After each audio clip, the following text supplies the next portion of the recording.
So all of that said, Natty Rebel, Big Grabba, welcome to the Pachyderm Podcast. Yo, what's up, man? What's up? So let's start with you, Big Grabba. Tell us a little bit about yourself. All right. Grabba, Big Grabba, you know, I'm from the Bay, Richmond to be exact. Went to Berkeley High.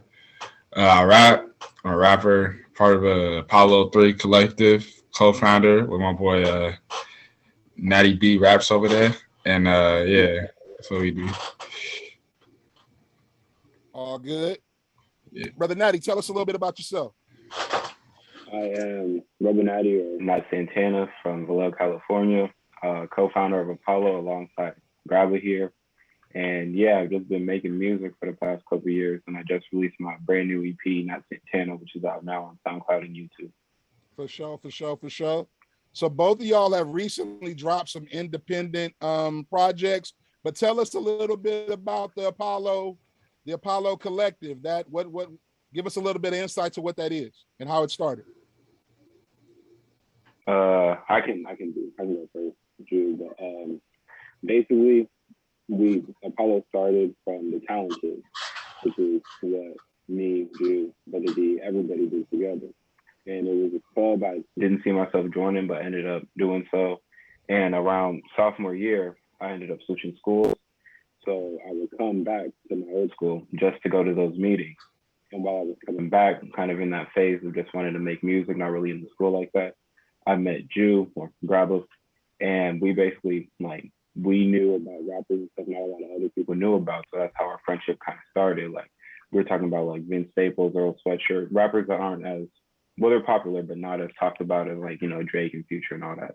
Mm-hmm. So we started bonding over those rappers, and then one day we just decided, like after school one day, that we both wanted to start a collective.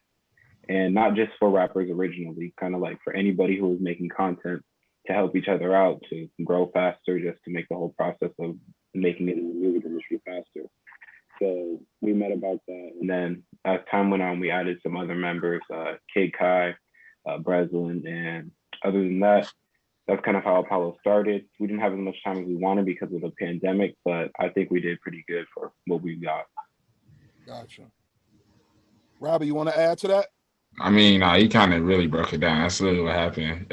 I first hit up Nate. I was trying to do a song with him, but we went up to the library to go do the song, but we just turned in just talking. We talked for like 3 hours about, you know, that like signing a collective and stuff like that. And, you know, at first Nate, he wanted to do like some odd feature type of collective and had singers in it and all that stuff.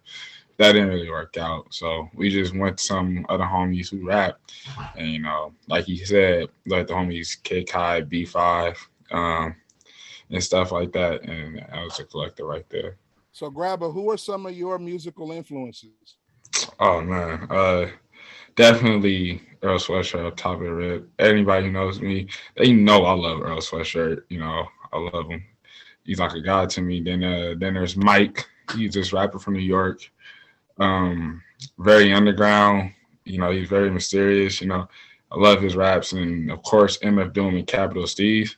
Those dudes, I guess you can say most of my people I'm influenced by, they got this like mysterious aura around them where they're not really mysterious either. But when they rap, they words be super vague, and you can't really tell, you know, how they coming or where they coming from.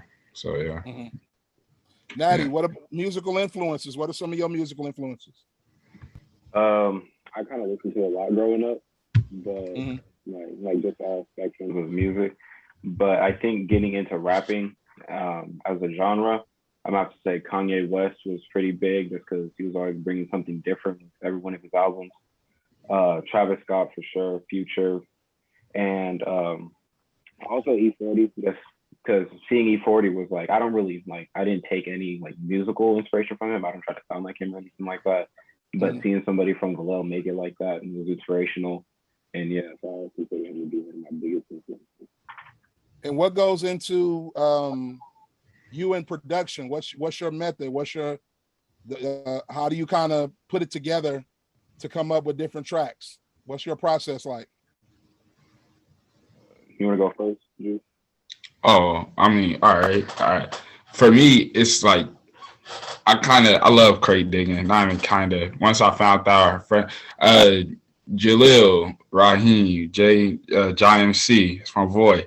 You know, he put me on to like dudes like Jay Dilla and like crate digging and all that stuff. So I got really deep into that, and like since probably beginning of the pandemic, you know, I've been really crate digging. I've been getting into music that I would never even find myself getting into music for. And over time, I learned just how to work the sampling machine and the drum pad and like Burner. That's like 90% produced by me, you know, and that was my EP. And that's like one of my biggest accomplishments. And I'm always making beats. I'm always going through random YouTube playlists, or there's a record store right on my school. So you feel me? I'll go there, just find some, you know, records like that. And they'd be like some of the most obscure like records that people would never hear of, mostly from the 70s. I love sampling from 70s music. 70s to me, greatest music era of all time. But when I go into sampling though, I mean when I go into producing, I gotta make sure the beat, you know, connects with the words like in my soul. It's not just like, you know, something to rap over to me. It's more like this is the foundation of something I'm building up. Mm-hmm. And what's your process like, Natty? I never really got into like producing or making and rapping over my own beats. I tried to in the past, but I always felt like the beats I would end up making, I was forcing myself to rap on just because I made them. So I've always been like with my music in the process of trying to find my style, like trying not to sound like anybody else.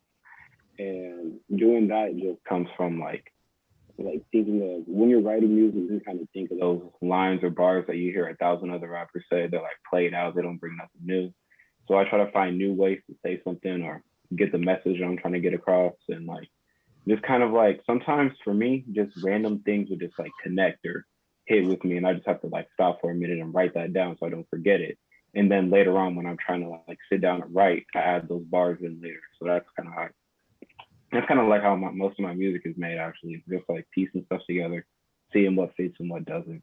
So how hard is it to not sound like what you're hearing on KMEL or local stations all the time? How hard is that to be like, okay, 6, 7 artists are all sounding like this one artist?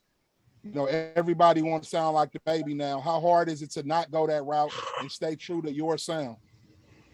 It's pretty hard because, especially that's something I commend Jew and Grabba for, because I've never heard like anything that sounds like the music he made. Mm-hmm. So I think I'm closer to like sounding like those like 106.1 rappers than he is. So I would say just like it's all in the lyrics, because beats all follow a certain pattern or like beats per minute and everything. So they can sound similar, but it's the lyrics that kind of have to make you sound different and like make you bring something different to the table. So I think when it comes to writing lyrics that are different, you just have to make it more personal. Like a lot of rappers just rap about what other rappers rap about. And that's kind of like a weird thing going on with the culture right now. But I think making it personal, you don't have to make like a whole life story, but just things that you know, like you know pretty well. That makes a big difference in like listeners and stuff. So tell us about your latest project that you just dropped and what went into it. Who's on there? Who's on production? Tell us a little bit about the EP. Nat Santana was something I think it took about maybe 3 years of me just making it. The track list switched a lot. I know a lot of like people who follow me can tell I used to post like a new track list every week. And I wanted it to be, my whole point of making it was just to see if I can find my own style yet. And because the only time people really heard me on music before that were just, you know, like 1 minute, maybe even 30-second verses on Apollo songs.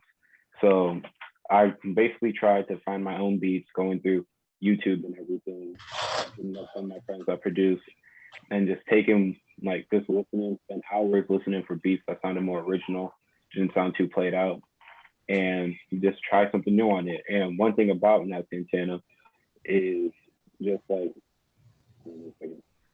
it's pretty, it doesn't really make sense in terms of a story. Every song sounds different. Every beat is completely different. Every like what I'm rapping about is different on some songs than it is from others. And I wasn't really focused on the storytelling aspect. I was more focused on like showing people my versatility, like what I know I can do on different types of rap. Yeah, I think I wrote track 1, Latinos, when I was 16. and recorded it when I was 17 and released it when I was 18. And Checkmate, the second song that was recorded earlier this year, Mortal Kombat, JDM 2, they were written and recorded earlier this year. And London Tipton I had written for a minute, and then I never had a second verse for it. And I thought that it was a beat that I knew Breslin could do great on, and I just hit him up for it and he was down. So that's how the whole EP came together. It was mixed and mastered by my friend AK. He did a great job on it. He was like the most helpful person I ever had on my side when it comes to making music, other than Apollo. And yeah, I'm proud of what I came out with. That's what's up. Tell us a little bit about your project, Grabba, the latest project you just dropped. Well, I just dropped a single called Iron Cage. It's supposed to be part of this album I'm finna drop called Returning to the Source. But the song Iron Cage, I made that beat, and then, I made it going through just sample playlists, and I was like, this one right here, this is fire. I dibble dab it with it until I found the sweet spot and started rapping over it. The other project though I released before that was called Burner. It was an EP, had like 5 songs on it. One was an interlude, and that was that EP. The name of it, that was my grandmother's name. Her name is Bernadette, and I was like, let me just drop it Burner. I ain't never really because I don't really ain't into tattoos, but I know my grandmother. She told me that whatever first tattoo I get, put her name at it as it, but I'm never gonna get one, probably no time soon. So I was like, my first music project, I'm gonna name it after her. And then all the songs in it, I produced, I wrote it, and for me, writing, bro, and it's just you gotta, like Nathan said, Natty said, you gotta get personal with you when it comes to writing. And that's what I tend to do. I try to get, really personal and stuff. But personal, but not being too open. My whole thing is, you don't always gotta be too open. Can't let people just know, like let people know that pain too, you know what I'm saying? But not being really too open with it. Because I don't want to get on track like, yeah, my daddy died when I was 6. Like, ain't nobody trying to hear all that, man. Come at it with more like colorful languages and stuff like that. I was once told, well, I wasn't really told, but I watched the MF Doom interview, and he said that if you have to cuss over 5 times in one bar and you're a rapper, you can't really rap, So that's one thing I like to do. I like to just try to find as much colorful languages that I can when I rap, to sound more intriguing, using words people really haven't heard in rap songs before, like that, stuff like that. But that's why I try to do it on my tracks. And Iron Cage, that's what I try to do in there. I sent it to one of my boys. He said that this is you, bro. This is the lane right here. That last part of it, it was like really deep, or not really deep. It was deep to me and stuff like that. So yeah. Your style reminds me a lot of, and I don't know if you've been told this, as far as what your process reminds me a lot of Jay Electronica with the lead. Oh yeah. Like yeah. That's the feel that I get. Like, okay, why does this brother have this intro here? I know it's about to tie into something. I like that anticipation piece of it. Yeah, thank you. Absolutely. Yeah. So like, what's next? You start out, you come out with a project, family and friends is on it. What happens next when it hits the big time and it gets on the radio and it's getting played in clubs and you got an official video? How are y'all preparing for that? Or are you preparing for that? Is it okay if that happens, fine? Or is that the goal? Is becoming popular and famous the goal? The overall goal for me is something like that, like getting my music out there, getting it playing places. I couldn't tell you what happened. It's never happened yet. But that's definitely the goal. I've written a video for one of my songs. I even, Ju helped me out with this a little bit. I even wrote kind of a whole cohesive kind of like short film to match my music to kind of like make the storyline a little more clearer. So yeah, I think definitely a lot of like learning marketing, learning how to spread the word out there. That's basically what I'm up to, like post-release. But yeah, just trying to get it out there as much as I can. How do you do video production as well, right? I make like right now just kind of like YouTube videos, because I always feel like when you know the personality of like a musician, an actor, somebody, it makes you want to support them more. So for the past maybe 2-3 years now, it might have been 4 actually. I've just been making videos and kind of showing people who I am, my circle, who I hang out with, like, and basically kind of trying to show the behind the scenes production too of what I make. So I think that was a pretty smart idea from me in the past to like build that platform now, because it even makes sharing my music easier. I think I have more views than I would have if I didn't have a YouTube channel or wasn't making videos. Absolutely. The advice that I always give up and coming artists is, first of all, don't switch up on your initial folks. Your fans feel like they really know you. They really do.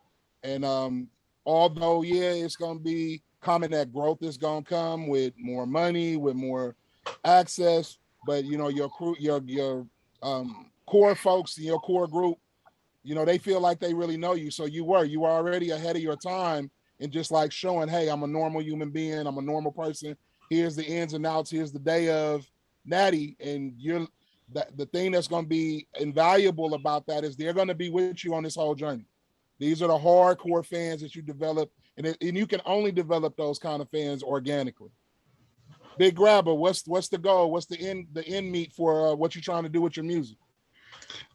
I just, like you said, I want to have like a nice, I want to have a fan base that's like really solid for me, you know, because I mean, glitz and glamour never really been part of my personality ever since I was a kid. You know, I never really been me. So I don't really, I know this is really cliche, but you know, I can really care less about being played in clubs, and I just want to know that I got this fan base as me. Really, I want to get into is performing. You know, I want to start performing, and like, you know, like these underground clubs, especially in the city and stuff. I gotta touch on one, bro. He's trying to put me on, but yeah, I just want to make my music. I enjoy quarantine. Taught me that I enjoy music, just the whole aspect of it, learning about it. Like I enjoy it. You know, I enjoy listening to it. I enjoy making it. I enjoy writing music. I love it. You know, so that's what I just want to do. I just want to keep enjoying it. I mean, if fame comes at me and all that other stuff come, I'm like blind side away from me. I'm a really in close dude. I'm only open around my friends mainly. You know, especially like Natty and all them. Like I'm really open to them, but yeah, man. But I just want to perform and, you know, make music for the people that like my music. Now, in addition to the music, both of y'all brothers are a year out of high school. What's life been like a year out? What are y'all doing right now? You can take this one first, Grabba. I'm in college right now. I'm in Humboldt. I'm planning on to transfer to probably, I don't know, I got a list, but one of the schools on top of my list right now is UCLA. So I'm planning to transfer next year. But right now I'm staying in the dorm. I'm in Humboldt right now. I'm in my dorm. I'm in chilling. I'm in making music and stuff. It's a real different atmosphere of here, you know, a lot of more nature and stuff like that. It's very new, you know, that stuff like that. Gotcha. Yeah. What about you, Natty? I've been in college, but virtually through my laptop. And it's been motivational for the wrong reasons, because I've realized I hate doing it, like sitting down in front of my laptop for 8 hours a day, just listening to a lecture. Realize I hate it, and it makes me like every time I get out of class, I just start working on something else. And like when I'm not working and when I'm not in school, I'm like always trying to add something to YouTube, Twitch, whatever, just to like try to work even, like to get closer to the overall goal of not having to do it anymore. Go ahead. No, I've just been like, other than music and everything, I've just been studying, trying to become a tattoo artist too, like learning how to draw better. And like, yeah, just trying to find a way out of college, honestly. And what's your major, Natty? Right now, I'm just getting the credits done so I can transfer. But overall, I think my major is going to be music theory. And where do you plan on transferring to? I got accepted into Cal State LA before I ended up deciding to go to BCC. So probably just Cal State LA, or if I can shoot higher, then USC or UCLA. Gotcha. And Grabba, what's your major? Foreign affairs and international banking. I want to see the world. I want to. One of my goals is that I've really been going hard, and especially when I'm up here, I want to live in like London by the age I'm like 22. You know, I totally see that, brother. That's what's funny. I totally see that. Yeah, I just want to. That's me. I just want to go see the world. That's a big part of my goal in life. Is like really see the world and stuff. Absolutely. So, what's next for Apollo? Any projects on deck for the collective? Dropping a project? Apollo is actually in pretty soon. Apollo is going to be reinvented a little bit. We're going to move completely differently. We're going to have some new members in too, just to spread ourselves out a little bit more. And we're still going to work on music, but it's going to be a little bit different now that some Apollo members aren't. Like one of our rappers, Breslin, he's in college in Chicago right now. So music's going to take a little bit longer than it normally does. But I got some big plans coming up with this whole reinvention thing. And me and Ju put a lot of time into like just like making sure Apollo doesn't like just get abandoned or lost now that we graduated. Yeah. And so merch. what is it? Go ahead. Oh, merch. Absolutely. Yeah, merch. Absolutely. So what does your support system look like with helping? I mean, you know, I'm always going to bring that angle about mental health. How do you juggle trying to do this with school, trying to juggle a career? How do you keep your balance? How do you keep your sanity with all of this going on? You want to take this, Nate, or? Yeah, I can go first. For me, whenever like I'm in school and there's like something that's stressing me out, like some assignments and stuff, or when I'm at work or something, just anything that's really like bothering me, I always like to go back to like just not even just music, just like creating something as a whole, like a video or something, edit a little bit, write a little bit, because it goes a long way. It makes me feel like more motivated to keep on going. Like I wrote off of Nat Santana, I wrote Mortal Kombat one night after school when I was just it wasn't school, it was work. One night after work, I came back. I wrote Mortal Kombat all in like probably the span of 1 hour, and I just beat. Yeah, and that was like just like to get the stress off me, and it worked. And I genuinely like doing it. And then I ended up in the future, when I got to the studio, I was so confident in what I wrote, I was actually able to record Mortal Kombat in one take. So like I think just being motivated enough to do something is able to keep me going, even if like there's like a roadblock or something. Brother, really channeling that energy, man. I like that. What about you, Grabba? How are you dealing with, I mean, you're away from home, brother, in a whole nother world. How are you balancing all of that? Hey, as of late, bro, I've been on walks. Walks are really beneficial, man. You know, when I'm feeling stressed and stuff, I just go for a walk, bro. Or I go to this little, it's like a little bar. It's like a little cafe. I go down there and I go chill. You know, they be having live performances and stuff. And, you know, one time there's like this band was playing. There's like jazz band. It was like pretty cool to watch. So that's why I just like go down there, go watch them or whatever. Come back home and maybe do some homework or write a song or just listen to some music. I've been listening to jazz a lot, like this dude named Ronnie Franklin. Oh my God, bro, I've been listening to him. You gotta connect. I have not shut up about Ronnie Franklin since like July. I have been listening to him constantly, nonstop, and actually sampled him on one of my songs though. But nah, that man he's super good, and I've just been listening to him a lot. When I'm feeling stressed out or my anxiety rises up here, put on some Ronnie Franklin, play some FIFA, man. Drink tea. I don't know. Oh, man said drink tea. But Grabba, where can we find your music? Where can we find, where we can stream and download and all that good stuff? How do we follow you? I'm on everywhere. I'm on SoundCloud, Grabba, Spotify, Apple, Grabba, on Instagram, GrabbaXXL, link right there in my bio, you know. And then you also go, if you want to hear Apollo stuff too, Apollo03 on YouTube, SoundCloud, you know, that's good stuff. Yeah. Natty, where can we find your music, man? I got Latinas is out on all platforms, so Spotify, Apple Music, all that. Latinas is there, but my EP is actually on SoundCloud right now and YouTube. And just for everything else, my YouTube channel, socials, Instagram, all that, and my Instagram, Natty03, right in the bio, there's a link. And if you click on that link, it'll show you like every link to like every platform that I'm on right now. So, yeah. Give my youngsters numbers and they plays up. Man, I appreciate y'all so much for taking this time. y'all already know, man, proud ain't even the word, just to see the growth over the past few years and where y'all headed and I'm already knowing where y'all heading with this. Like, that's the thing that just really makes me proud to sit. It's funny because, like I said, I'm interviewing y'all when I know y'all, but even in hearing this, like you said, Drew, I see you, brother. I see you there. Like, I see all of this for both of y'all. That's the tripped out thing about it. I've literally seen y'all grasp manhood